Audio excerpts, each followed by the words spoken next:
Sauvignon Blanc. Good evening, ladies and gentlemen. It's Sauvignon Blanc again, and today we are going to discuss something that y'all have probably not heard about unless you follow the YouTube like film review community. We're going to talk about a film called The Empty Man, which at first, at least I was not sure about. Primarily, I think because of the title, The Empty Man. It kind of reminded me of The Bye Bye Man. I think y'all know how horrible that was. But it turned out to actually be kind of amazing, like unexpectedly amazing, and not only really good, but also very unique. And it's also kind of a film about philosophy in its sense. Like it did a pretty competent job of covering some pretty complex philosophical concepts. And so we watched it, we instantly knew we have to make an episode about it. And yeah, we're just gonna start off pretty much by talking about what we liked about it and just getting into it, starting the deep talk. Yeah, I'd like to hear what you think, Josh. Actually, what did you like about it a lot? Well, to start generally, it was a very, very dark movie, and I watched it last night. And you've been talking about it with me recently, and you kind of pressured me into watching it. You said, "Josh, you got to watch this Empty Man," and Yes. I did, and it's a very good movie. I really enjoyed it. I even thought to myself, this is one of the best I've watched in a long time. It's a very philosophical movie, and we're gonna discuss like a whole philosophical theme section on this, right? We're gonna discuss that soon. How about we open up by talking about acting? And I'm happy to say this is a fantastically acted movie. Our main character plays a detective, ex-cop, undercover cop, currently just in a midlife crisis in his life, and he hits the nail on the hammer. Really, if you know the other way around, it's beyond that. He does a fantastic job. James Badgedale, very very fantastic acting on this part. And I actually think throughout the acting was solid, and that's one thing I always look for is like convincing dialogue and convincing portrayals of characters. And in a horror, it's always something you can't take it for granted, because horror often has very poor acting sometimes, because the imagery takes precedence over the acting. I thought the acting was superb. Well, what about you? Any thoughts on the characters, the world of that? Yeah, the acting was most certainly incredible. It was pretty good all around, with a few minor exceptions, which we're going to talk about later. But overall, the acting was quite incredible, especially from the main actor, the main character. He did an incredible job just selling this character, really, and he managed to capture quite a wide range of emotion. I'd say, a very wide one. And even a lot of the horror or a lot of the tense elements kind of are linked directly to him or his reactions to things. He kind of initiates a lot of scares, I'd say, in the film. He does a really good job. Yeah. Other than that, I'll just add something. We're going to talk about this more in detail about the way it effectively creates tension and does some effective scares. But I found his expressions convincing continuously, like in the scenarios that he was within, for a rational person, because he's this kind of rational person in this world of crazy stuff going down. So it was very, very, very realistic to see someone who is reasoning everything through his brain. He's processing everything, and you can see that just the simple remarks of his expressions just really did it well. I really enjoyed that. Really good. It's very, to me, I mean, we're going to talk about this later, where we talk about inspirations and some of the themes of the film.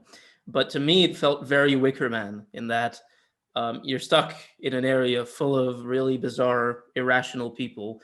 And the main character is the one who's kind of acts like the audience, reacting to things in the way the audience would probably react in that situation, which kind of even leads to some humor. There's not much in it in the film, but there is, when it is there, it lands. There's 4 good lines of comedy in the movie, and they're quite effective. Yeah. Yes, although I must say, in terms of incredible performances, I'd say it was mostly just him. Everybody else does a good job, but Yeah. none of them kind of stack up to his That's right. performance, I'd say. Yeah, that's about it in terms of acting. I think besides his performance, really, what's more impressive is how the characters are crafted and the world in which they inhabit, actually. Yeah.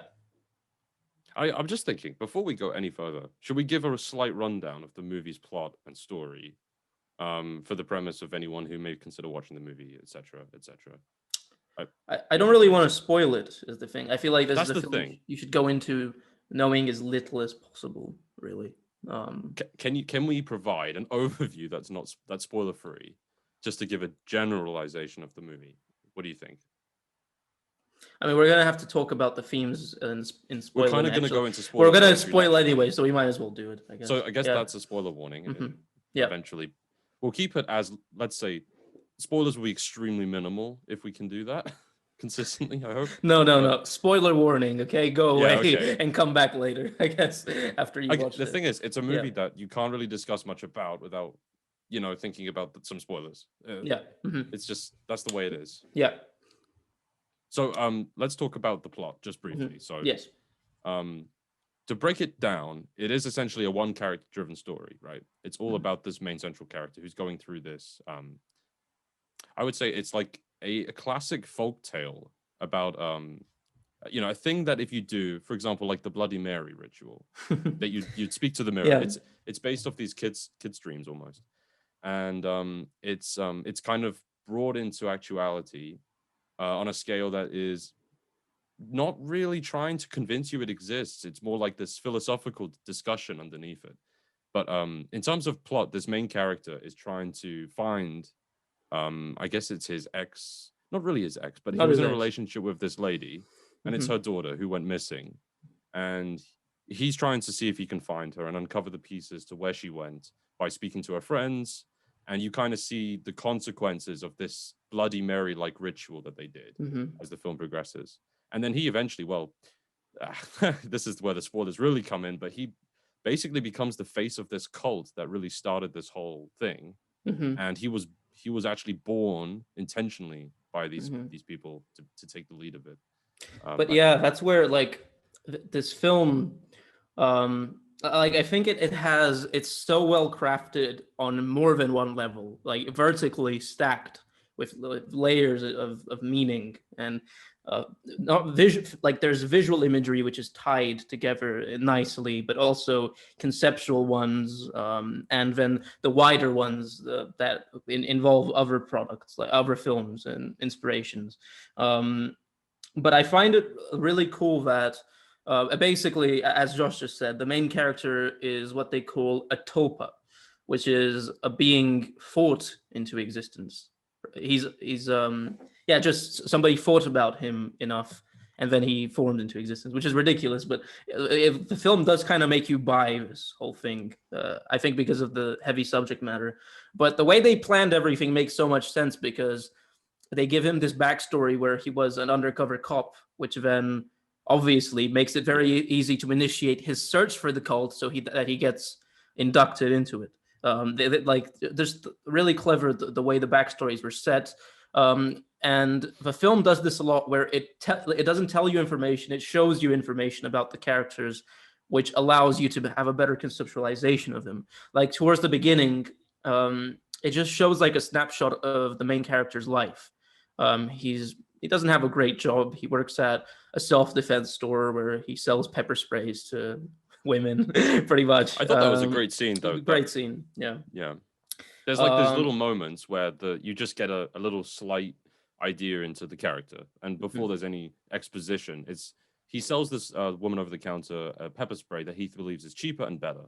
So like it's just a little thing, right? You just learn a bit about the character then. And it shows him taking pills, and it doesn't like actually say, oh, I better take my pills for depression. Like it just shows a still of a pill box, and then it says what medication he's taking, and then you can accrue what you want from it. Then you have that piece of information about his depression, and that gets further unraveled with other story elements, like what happened the car accident, etc. So It's just really a really well helmed and crafted film, exceptionally so. Yeah. Yeah, that's kind of what we've been throwing around is ideas that come together alongside other things, alongside cinematography specifically. You wanted to mention this POV perspective. Yes. I really hope we'll get to that just in a second, but it's all let's of get these to cinematography. factors. Yeah. We can continue along, but it's all of these factors together that make it convincing. Go ahead. Yeah. with the POV. Okay. I mean, let's just jump to cinematography then. So yeah, it's not only crafted with really tightly in terms of its script, but also visually. And something I noticed that was very interesting about this film is that I don't know if you've noticed this, but in modern horror, what happens normally is that the audience generally sees more than the main character does. Like, you see the scares before the main character sees them. And it kind of, I understand why it's done like that, because it is effective as a scare, but it creates a disconnect between the story and the audience, I'd say, and being in the moment, or between the main character, who is the one who should be perceiving it.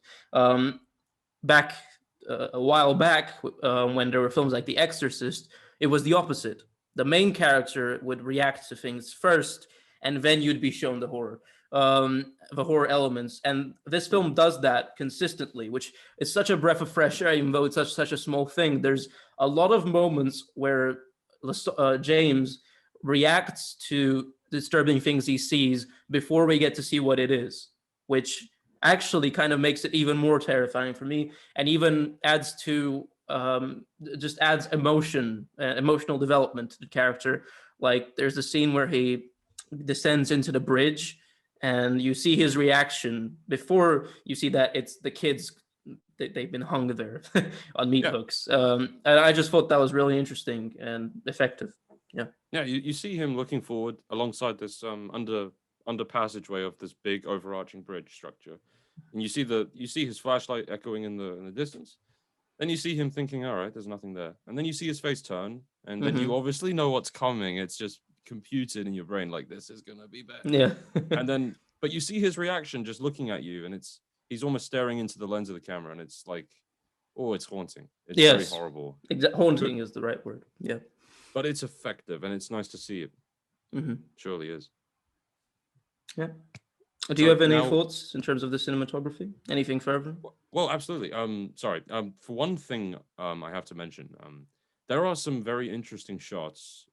I'm a big sucker for wide angles, man. And there's this one shot where I'm gonna name a couple of specifics, but one thing is where the cult is dancing around the campfire, and it's a series of fantastic shots. Yes. You see the flames of this bonfire, which seems natural, just realistic. It's a large one, by the way. But then the flame just skyrockets into the air. Now, I mean, I was thinking, is that real? You know, like, is that actually happening? I mean, is that a figment of his imagination? Right. Worse. But nevertheless, you get beautiful shots of, there's hundreds of people. Have you ever seen a cult that of that magnitude? They're all dressed in black. It's terrifying. And subsequently, there's this beautiful scene where, like, the stars start blurring, and then he just closes his eyes, almost in, like, he's just, what is happening right now is that emotion just coming through. And my favorite shot of the whole film, actually, it's a map, and the camera's looking directly at this map, and then the camera spirals in and in and in and in and in, and then eventually the map becomes almost pixelated, and then those pixels become trees, and then it shows a forest or a woodland area, and then the camera continues to spiral down to the road and the car that he's driving in. And I thought that was a wonderful shot. Yeah, that was very cool. It does a thing similar to another film called Enemy, where it uses not architecture, but just the way society is formed, really, either just by roads, or Enemy uses electrical wires, and they turn something that is rather mundane into a theme of the film. In Enemy, it's used to show it's trying to make a connection between those electric wires with spider webs to show how like this immense tension placed upon the main character. And here, I think it ties into the main theme of the film, which is to show how the roads and everything are winding in such a way where it's to show how everything is interconnected, and also to show how arbitrary everything is, and how it almost seems unreal to a certain extent. Just how it looks, the repetitive nature of everything is very cool. Yeah. Yes, and there's this idea that you kind of feel it being you're pulled into this idea quite early on, that like, is this real? And it's a very abstract kind of way the film makes you want to look at it, and it just seeps into you, and you often feel what the character's feeling is just complete loony. You can't quite buy some of the things that happen, but at the same time you're pulled in, and it's it's like a tug of war relationship. It's really interesting. I really like that. Yeah. Now I've got to say, I think we're already gearing towards this. I would love to discuss with you right now, probably in a lot of this podcast, is the philosophical undertones of the movie, because this is probably the most valuable part of the film if you look at it from it that way. Yeah. It asks a lot of important questions. For me, it made me. Like I mentioned, it's a really dark movie, right? Like, it's so hard to watch this kind of film because it just makes you think about your own life, and it makes you think about the meanings of everything you pursue in life. It's crazy. It gets really under your skin. Sorry. I'm not going to interrupt. I'm just going to say add one little thing. I wouldn't call it like overtly dark, though. To me, it's more perplexing than anything, than completely dark. I don't know. Maybe that's just me, but it doesn't make me depressed per se. It just it perplexes you. It stupefies you in a sense. Really stupefies you with ideas. But that's just But that's then when I feel numb, and then I feel dark, because it's like. If there's no meaning in anything, and then you jump down the next layer of the ladder, and you jump down again, and it's like, that's the pit there. So I get what you mean, though. Stupefaction is a good way of putting it. Nihilism. Not just nihilism, but this film, what I like is that a lot of philosophy in films, especially Hollywood films. This isn't a Hollywood film, I guess that's why, but it's not proper philosophy in that it doesn't actually. The directors typically don't actually do the research of what the theorists say. They just kind of read the Instagram quote of what a philosopher says, and then turn it into this high school dorm room, just shoveled BS. This film actually did the proper research into the philosophical concepts, and it actually quite effectively conveys the ideas and tries to explain them to you. It effectively explains solipsism, which is something that it rarely is in films because it's so counterintuitive and it doesn't do any good. But it's a very interesting thought, which is that you don't know that anything besides your perspective of the world is real, in a sense. It's the idea that the soul is an entirely solitary construct, pretty much. You live alone and you die alone, and you cannot be sure of anything else. Which, of course, then they introduced that idea very early into the film to do what you just said, to introduce the seed of discord, where you go down the rabbit hole and you immerse yourself in this world where you don't even know it's real anymore, which it lulls you in a sense, which is very interesting. So it does that. Then, in a very ballsy fashion, it talks about how right and wrong are exclusionary constructs, which is basically they only exist as opposites in order to divide people into camps. And they explain it quite competently, which is rather impressive, I'd say. And of course, I feel like this is ultimately, beyond philosophy, a film about nihilism. So let's discuss that a little bit. What did you think about the nihilistic ideas? Okay. First of all, like, to appreciate the film, I think you have to mention the I call it the prophet scene, which I think is what you meant by ballsy fashion, right? Where they kind of unload 3 good theories on you at once in a fast tempo, and you, as an audience member, you kind of watch it and you think to yourself, okay, these are clearly all ludicrous notions. This is a cult, for goodness sake. But there is some truth in them. And well, if you want to discuss nihilism, that's a rough one. That's a rough one, man, because it's a really tempting philosophy. Why not? You can abdicate all responsibility. You don't have to care about anything. Nothing you do is worth doing at all. Nothing means anything. So at the end of the day, you're able to take on impulses, act on vices, and I'm just going to clarify, that's not nihilism, that's hedonism. what you're Well- describing. Nihilism doesn't state that because there is no meaning in the world, you should sit around and do nothing or kill yourself. Well, I'm not saying that's what you should do. Nihilism is just the acknowledgement that there is no meaning to the world besides what you create of it. What you're describing, where you then that allows you to just feed on your impulses, that's hedonism. So just making that distinction. Sure. No, Yeah, I'm not really saying that's something you need to do or you should do or even want to do. It's just something that comes naturally, I would say, from nihilism. So yeah, fair clarification. But when you have when there's no meaning in life, I guess you look to find meaning, right? Yeah. As a natural response. We're kind of talking abstractly. This is not a part of the film itself, but the philosophy behind it. But for me, nihilism is a dark concept, and I've stayed away from it. I used to be quite a nihilistic person, which I'm curious. Do you think it's something every person goes through in their life, nihilism? Because it's a very tempting and new wave kind of our generation thing. I mean, I guess I'm quite radical, but I believe nihilism is the only truth. Really, it's the only truth. Now, I don't think that should have any negative implications. I think accepting that there is no meaning can allow for you to adopt a more positive mindset. Ultimately, it's what you make of it, really. That's what the world is. But I do think that it would be. I know that nowadays the concept of nihilism has negative implications, but I think that accepting it as truth, an absolute truth, can do good, and I think that's the way we're headed, personally. But that's my opinion. Yeah. Interesting. Okay, so I think one important revelation, and again, is it okay to keep discussing nihilism? Is that fine? I mean, 'Cause I've got that a lot is to say about it. the main crux of the film, really. So, like, yeah. of course, you please take this podcast with a grain of salt. This is not the movie itself, but this is the themes. But for me, now I'm no expert in any of the fields I'm about to discuss, but for me, nihilism comes as a consequence of science, I think, and the descendants and the reduction of religion. So we look out into the universe and we see how big it is, right? That's a one perceptive way of looking at nihilism. It's so humongous and we're so insignificant. And especially if you spend many hours like I do looking through YouTube videos, looking at the galaxy, you definitely feel quite nihilistic then.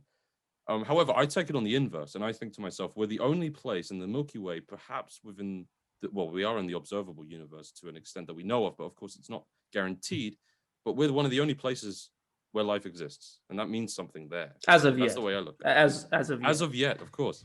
But Plus, that it's means only based something. on our perceptive abilities. It could be because we can't perceive other forms of life. Things don't have to be exactly the way we perceive them. Other forms of life maybe don't even have to be carbon based. But yeah, as far as we can perceive and within the observable universe, we are the only ones. Do we agree to an extent then that meaning is life? We can agree on a fundamental level with that. Then I can provide a few bit more insights.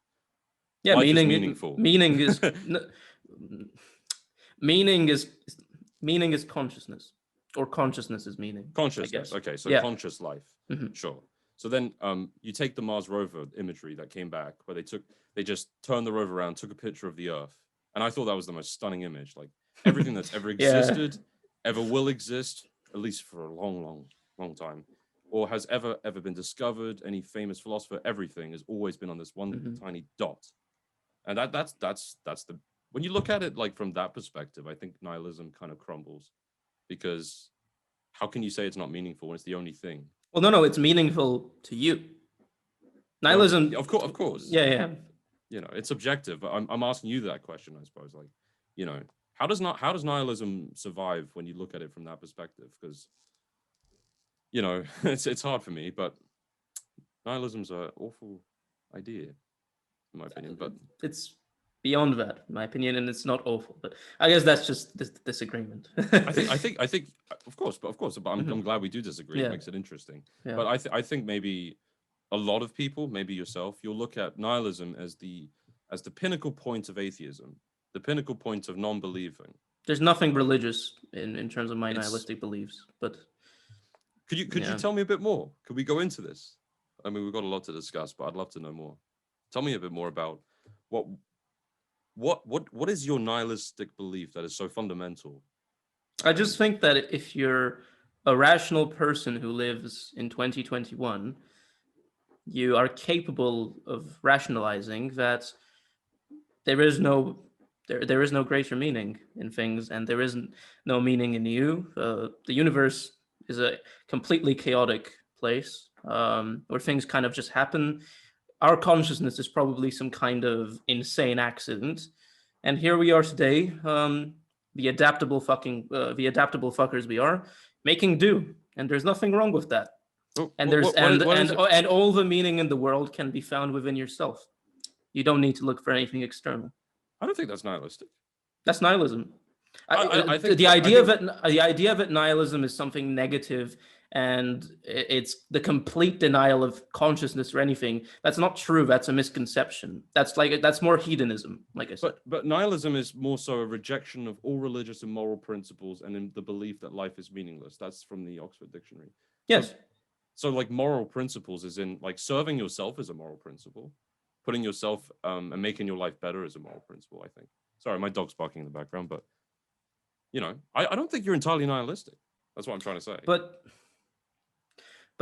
I'm saying, just because you accrue meaning to it for yourself does not mean that you construe that as the whole meaning of the world you live in. It's just things that you enjoy yourself. I don't know. Just found an interesting thing on the internet here. Do nihilists believe in love?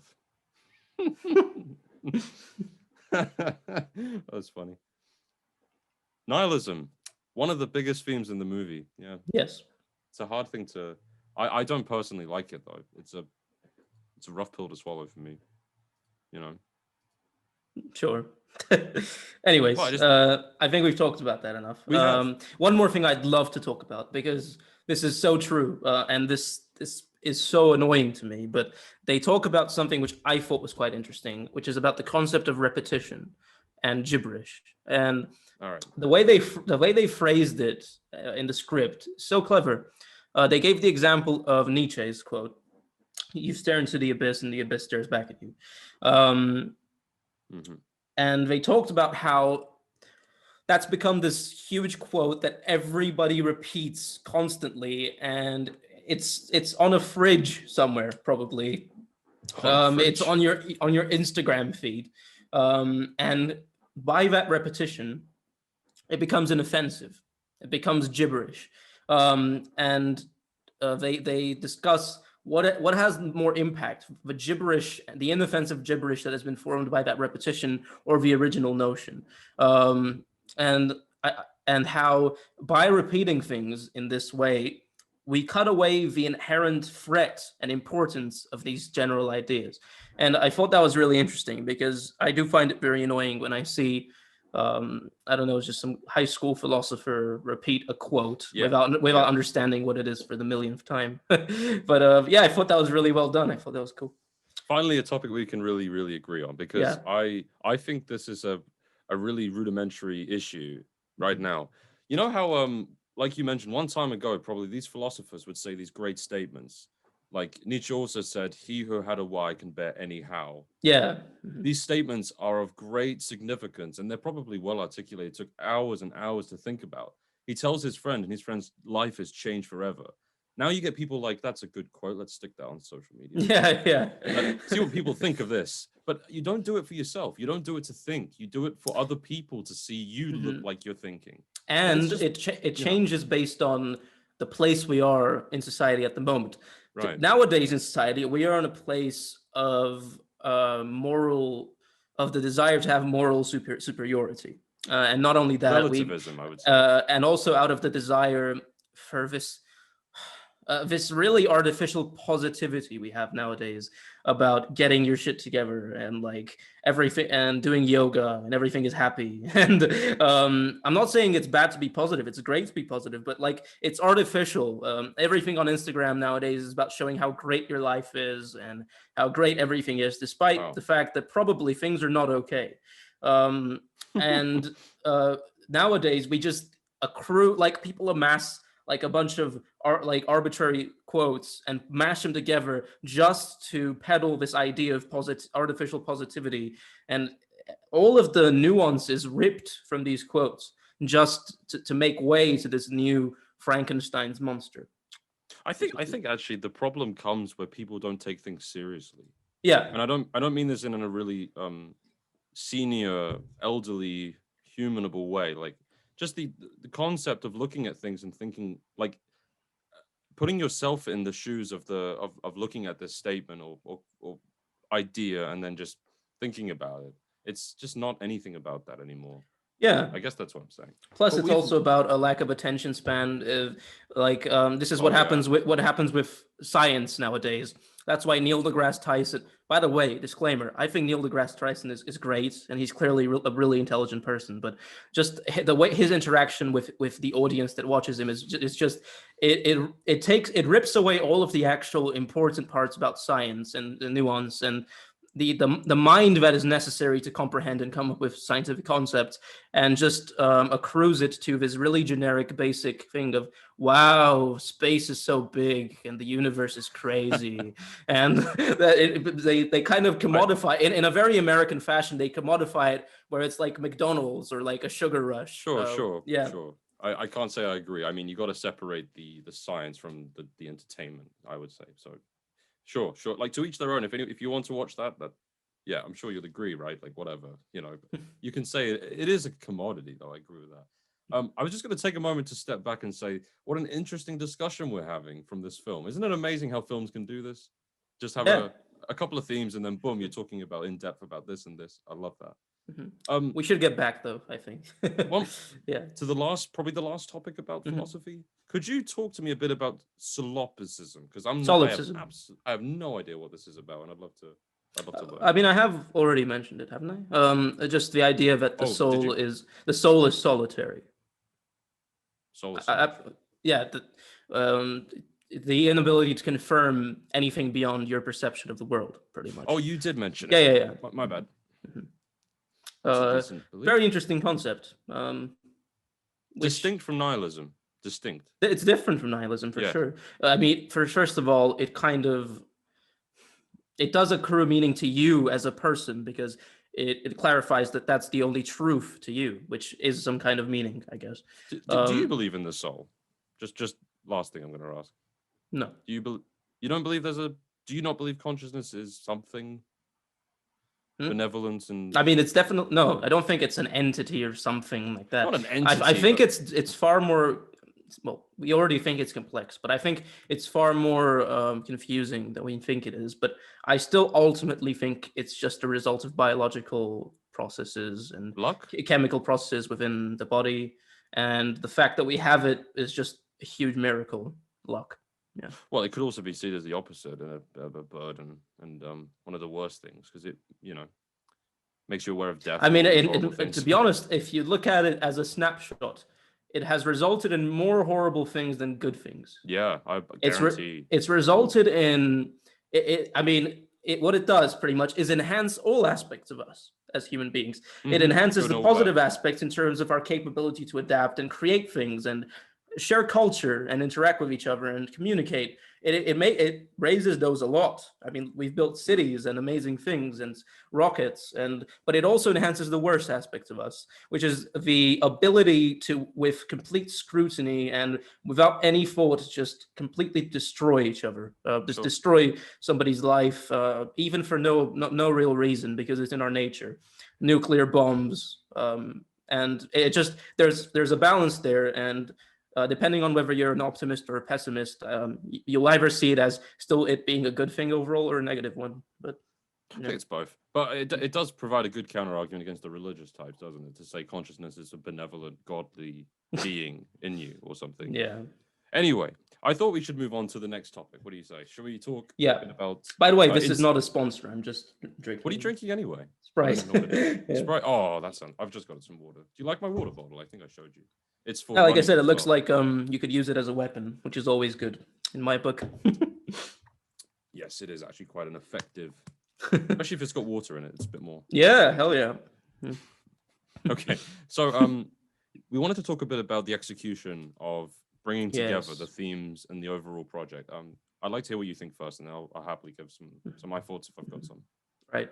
So I've kind of accidentally drip feeded my thoughts on this throughout the whole thing because I find it very hard to stick onto one topic. But it's just the way that the core philosophical themes of the film tying into how the actual script is executed, and then the more overarching story, it's really tight. It's tight, which I appreciate. The fact that really this film is about the interconnectedness of everything in a sense, and the inherent lack of meaning within the whole structure.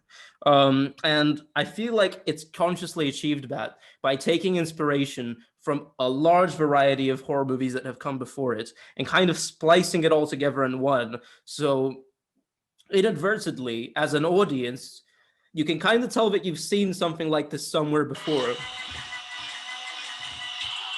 That's my ringtone. Okay. That was terrifying. Yeah. Sorry. Yeah. No, but like Whoa. you can kind of tell that you've seen something like that before, but you don't know where exactly, and that really puts you in the right mindset to watch the film. Because like for example, I just cracked this now when I was talking to you before we started the podcast. The scene where Devara is killed in the sauna. I like there was something really reminiscent of that, but I couldn't think of what. And then I realized there's something very Nightmare on Elm Street about that. Oh, sure. It's very trippy, and the fact that she gets killed in a brutal way, but then she's the one killing herself. Very Nightmare on Elm Street, and that constantly happens throughout the film to reinforce the main theme of the film. I was going to say. Oh, sorry. I want to say a stupid point. I don't know if it's this and Final Destination, but I'm afraid of sun tanning beds and now afraid of saunas. Just wanted to. Fair enough. Also, continue, please. Afraid to get eye surgery from Final Destination. Eye surgery. Right? That's Yeah. I'm afraid of that. The gym as well with the swords. That was. Yeah. Oh, Yeah. No, and also like how because they have this whole concept about repetition in Gibberish, and the main character he repeats quite a few times a line that is initially quite funny, but I grew up in San Francisco. And you start to wonder why he's it was funny the first time, and you don't have to repeat it, but then you get why it's repeated. Also some really clever visual imagery where there's that really tense terrifying bit in the film where he watches the footage of the other tulpa that was made before him that failed, and it paints using its guts something terrifying. on the wall. At the end of the film, when he shoots the previous prophet, the blood splatter looks like what was drawn beforehand by the previous tulpa. A lot of stuff that it kind of winds around, and it's tight. It's within its own sphere, and I think that's great. That's it. There's a couple more. They kind of unveil it towards the end that he was created. Was it 3 days ago? 3 days ago. To become this the new Tulpa to lead the cult, and then you actually find out that he didn't even know the woman who he was speaking to on the telephone and coordinating his search with. She didn't even know him. So that was interesting. And also in the prologue, the character who was originally, I think he was either the first or one of the very first, when he fell down the cave and saw the skeleton. At the end, he's in the deathbed. So it's that there's this. That was I love it when films do that, man. That needs to happen in every film, every single film. Just bring in your points that you will keep mentioning at the end. It's very effective storytelling. Yeah, it's very. However, people just appreciate it. But yeah, I want to give a rebuttal though, because for me, I think this film would benefit if you watched it a second time, especially because for me, I was a little messy on some of these notes. While I realized eventually they were a bit hit or miss. That's all I wanted to say. Just some of it was a bit messy. There's a lot of things it's trying to connect. There's a lot, as you've kind of mentioned. Yeah. And sometimes I think for me especially, it's a bit messy. But yeah, second watch and you'd pick it all up, of course. I mean, I tend to disagree with that. I didn't find it messy. I don't know. I thought it all fell together quite nicely. And if you feel the need to watch it a second time, that's good. You can enjoy the film to a greater extent, or as the kids say nowadays, it's more content. So yeah. Oh, it's just like the idea of it's got so much to say, and it's how much can you take in and process and think about, and then understand as well. Second viewing for me would have nailed it. I probably would like to do so as well. Yeah. Now the next topic. I wanted to talk about the thrilling and disturbing, the horror imagery. Yeah. That was within, it's not just imagery, but there's a lot of things that specifically made the film freaky. First thing for me is the Oh my fucking god! Yeah, what the that's hell is that? terrifying. Truly. What the hell is that? The first time it's used, especially. Oh, like like it's cool the other times it's used, but the first time is insane. Just the way they Yeah. set the whole thing up and the way it's edited, where it changes perspective. Once again, you hear sound in an abstract sense. You don't know what the source is, and you see it from the outside of the house to make it seem like it's something looking at the house from outside. That's what I thought. That you were seeing it from the perspective of whatever was making the noise, and then it cuts, it gets closer, reminiscent of Evil Dead, by the way. And but then there's a sudden jump cut, and you can see that what's making the noise, which is the dude leaning over his girlfriend, making the noise into her ear. And I got chills when I saw that. I actually looked behind me like a moron. Like it was, yeah, just very effective. Plus, I like the idea that basically what they're doing is using a primordial language, which is very Lovecraftian. They're a primordial language of these evil old gods, or like the devil, or something like that, to communicate what is probably knowledge, like an inherent truth of the universe, to use it as brainwashing to make them do what they want, which is it's clever. Yeah. Whenever there's something Lovecraft in a film, I eat it up. So Yeah, your ears prick up. yeah. I'm starting to be the same actually. That was yeah. Yeah. Aside from the chanting, aside from what we've discussed with the use of the camera showing the actor being scared or the character being scared before showing the shots, it's more of a criticism. So I'll keep off the idea of talking about the empty man himself because Well, let's leave that. Yeah. he for me didn't land. But anyway, Yeah, yeah. I really like the imagery of the skeleton at the start. That was Yes. because I mean, if you look at it, the arms are coming out of its shoulder blades, and its rib cage is like here, as opposed to there's like Yeah, spider webs, it almost looked alien. alien right? like. There's Yeah. stickiness to him. It definitely looks like it's been there a long, long time as well. Interesting. It's preserved in this cave, right? That's cool. Like it could have been there for millennia. You know, Yes. something to think about. Um. Really disturbing. mhm. Yeah. Plus the idea of, like, as you said, how it gets passed on from one to the other, and it's ancient. It's probably been this thing, this idea, this universal truth has been with us probably since we've existed, or since we've had, maybe even since we've had consciousness or something like that. It's a really cool concept. Furthermore, in terms of horror, I liked that there's even a fun element to how he incorporated the mechanism of how the empty man works, where like you walk towards it, um, and then it walks towards you. So it lulls you into the sense of maybe it's just mirroring you, right? It reminded me of Annihilation in that sense. And then you take a step back, but it doesn't mirror you. Then it starts going towards you, and it's unpredictable in the sense, but it's predictable in its unpredictability, I guess. And at least the first time it happens is quite freaky. I thought the creepiest part was with all of the black.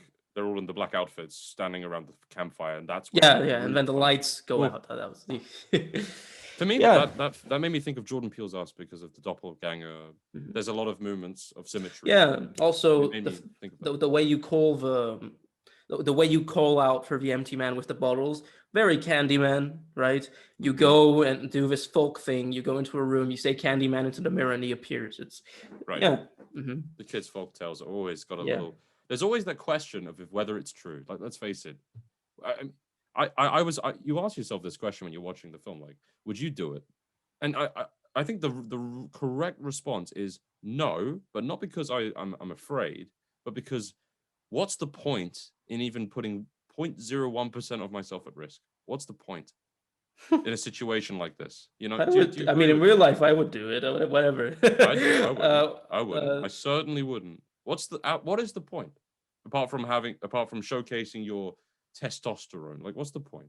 That's for that. Just because it's fun. Like, if everybody's doing it, I would do it. Why not? There's a chance.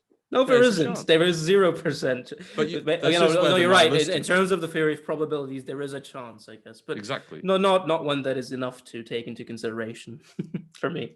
Sure, I wouldn't do it. Anyway, we'll agree to disagree on that part. I thought we should conclude this section now because I noticed time's moving, and we want to talk about what sucks about the movie still, because there's still, unfortunately, a few things we want to mention. Nothing major, but there are a Nothing few. major. Yeah. Overall, very good, but criticism is important regardless.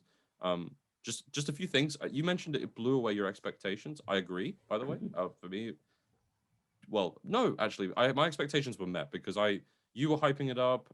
There's lots of YouTubers who are currently discussing and hyping it up. Oh, sorry. Speaking of YouTubers, thank you to Chris Stuckman for reviewing this film. I would not have heard about this film if it wasn't for him like mentioning it. I would not have heard about it.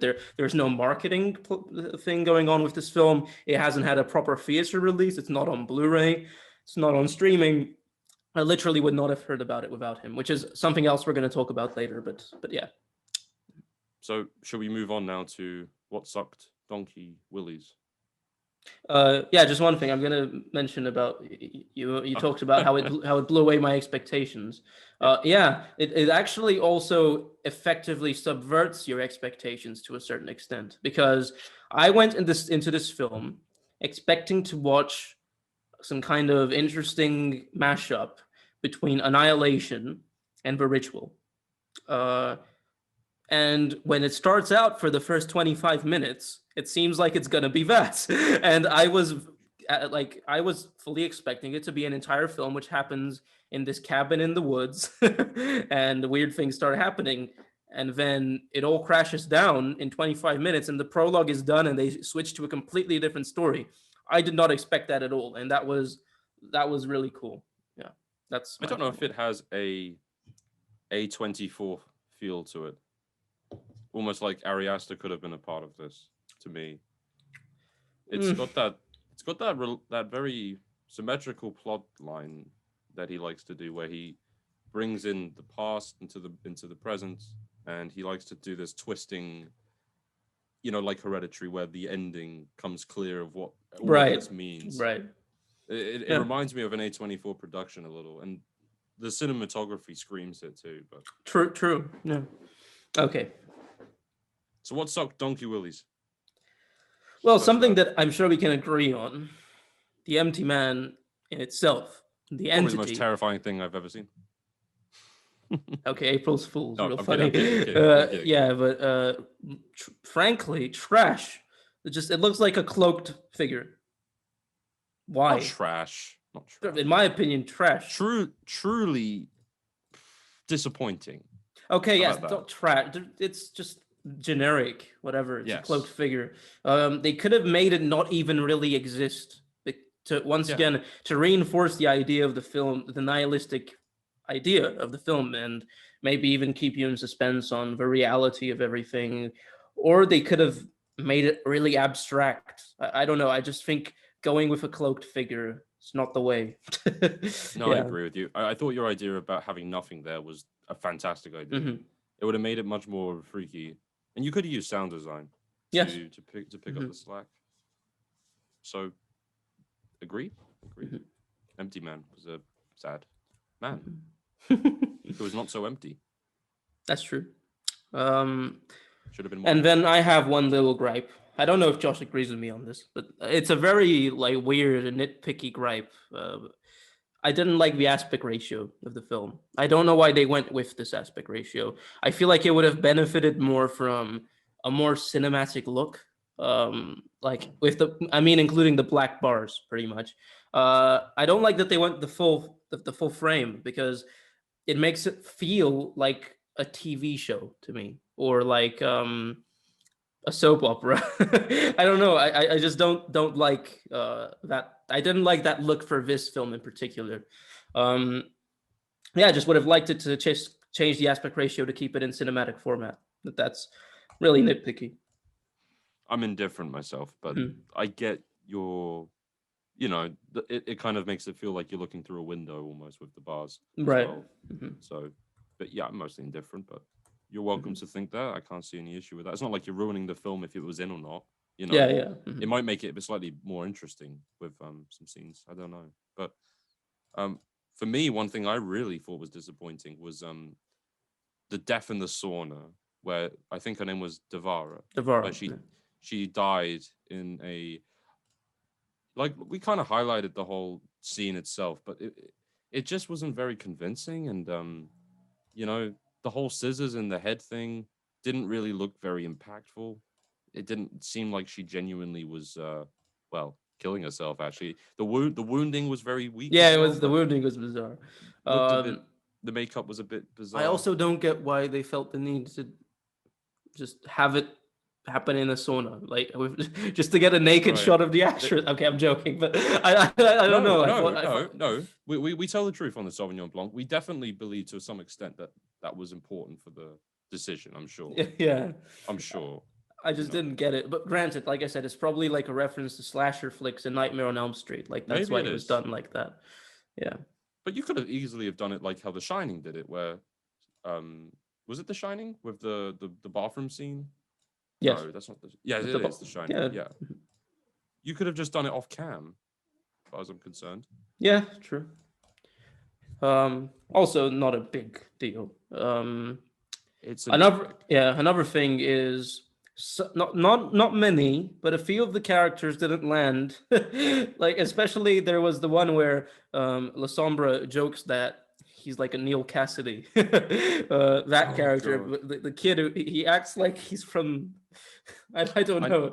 I'm gonna check this right now on air. Keep talking about him in the scene. Yeah, he's just such a weird personality he has. It's like he's a movie character from Rebel with a Cause or something like that. I don't know. It just didn't land at all for me, and I really disliked the character. I thought it was I was very happy when he got kidnapped. Okay, so he was in the Lord of the Rings, the character we're discussing about. Mhm. I thought he played I'm obviously wrong. I think I'm wrong. I thought he played no, he doesn't. Okay. Never mind. I don't think there's any worth me mentioning this. Okay. I thought he played another actor in Gotham. I thought he played the Joker. Oh, right. He's got a No. very similar temperament. His laugh was similar. His acting style was very similar. His voice is similar. His face is similar. But Like it was just so weird. Like, yeah. they're everywhere, man. And he kept on saying "man." Like, I don't Ugh. know. Just I don't understand why it was like that. It didn't seem like it matched the era. He's in Yeah, the denim. or yeah, exactly. He's got the cigarette smoke, the long hair. He's like part of like an 80s or 90s rock Like a boy. greaser, I guess. A greaser, And it didn't really exactly. match the tone of the film either. Maybe which that's is intentional. Like you could look at it like that. yeah, I'm sure Go it's ahead. intentional somehow, but yeah.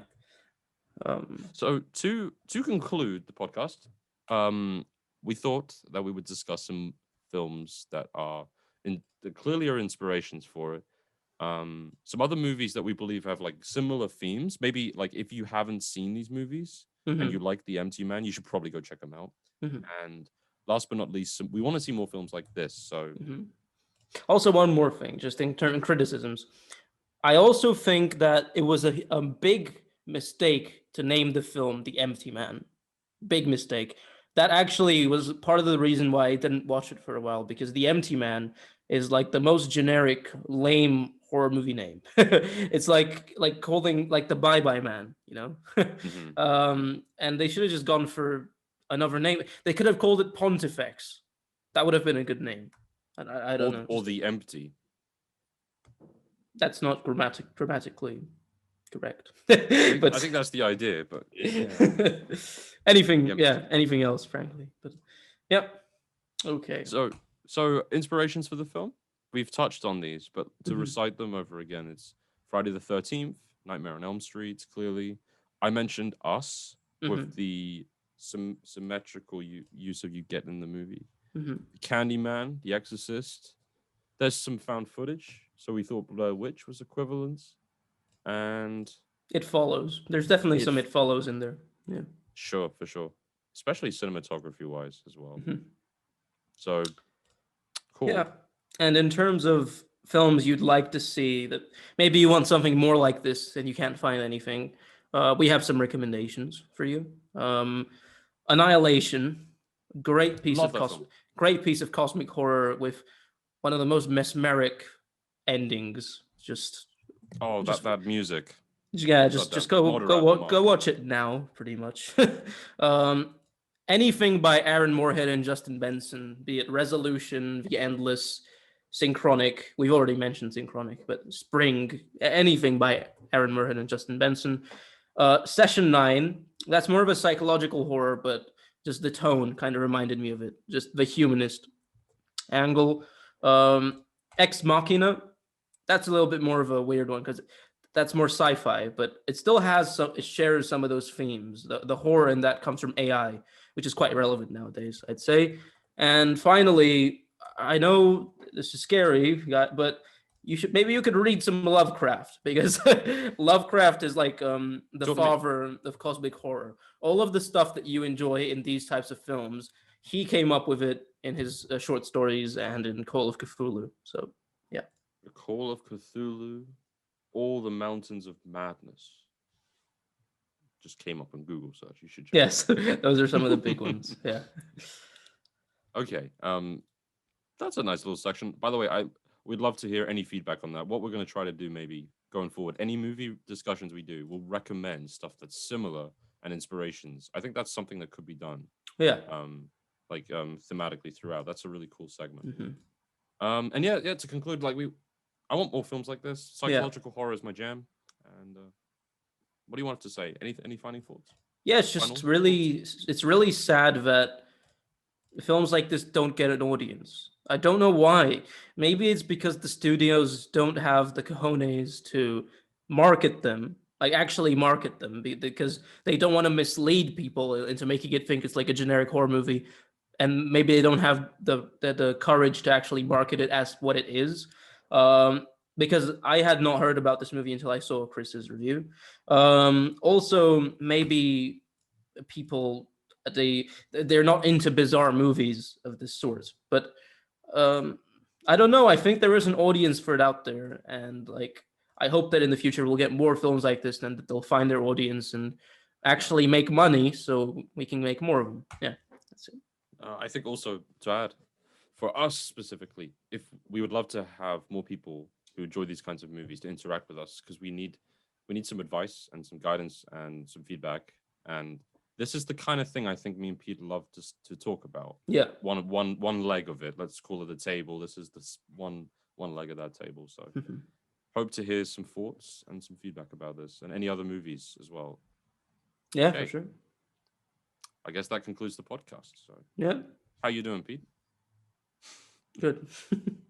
Sauvignon Blanc out. Out.